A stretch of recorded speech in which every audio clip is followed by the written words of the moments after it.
I spend a lot of time hunting down games that were only released in Japan. Things that have a reputation for being great, but were kept away from those of us overseas. So it's pretty unusual for me to find the reverse. And while looking up information on Kage, I found a lot of Japanese fans who are a bit upset that they can't get copies of Kage. It's the cult game that everybody wants a copy of, but nobody can get their hands on easily. And in the past few years, it's been made available in the US, both by being reprinted for the NES version and being available through online services. But in Japan, you can't get it at all. And those Japanese Famicom fans are not happy about it. Kage is the best game that Natsume publishes for the Famicom. I'm not going to say it's their best Famicom game, because they made some amazing stuff in 1992, but for things published under the Natsume brand, Kage is the top.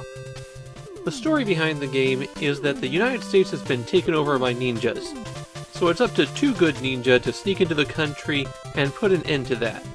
When you start the game, you're given your choice of playing as Hayate or Kaede. The difference between the two of them is what color sprite they have.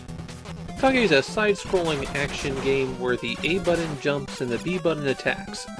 By default, you have a sword, but by collecting items in chests, you can switch the sword out with a chain and sickle, some shuriken, or grenades. You have a limited quantity of the grenades and shuriken, and after you pick them up, you have to use them. You can't switch them out for your infinite use melee weapon. Picking up a weapon that you're already carrying will power it up. You'll get a bit more reach and a little bit more damage out of it. That powered up state for the weapon goes away if you take too much damage though. The sword is your default weapon, and although the reach is terrible, you can attack rapidly with it. The chain and sickle have a long reach, but it's very slow. You can also attack straight up with it, or if you're jumping and you hit up and attack, then it'll go up at an angle. It's something that I thought I would find useful as I was playing, but I found it very difficult to line up shots, and so I wound up preferring to stick with the sword in most cases. The shuriken just go straight out in front of you, and you can rapid fire those. The grenades go up and come almost straight down at your feet. If they hit an enemy, they'll detonate instantly, otherwise they'll wait a few seconds before exploding. There's also a secret special attack. Hold down B for several seconds and you'll charge up a lightning storm that will clear out the entire screen, but it costs about half your life bar to use it. Also in the chest, you can find health recovery items. You only have one life in Kage, but there are 5 continues with which to complete the game. There are 5 lengthy stages in Kage, and they're divided up into a set of sub-areas.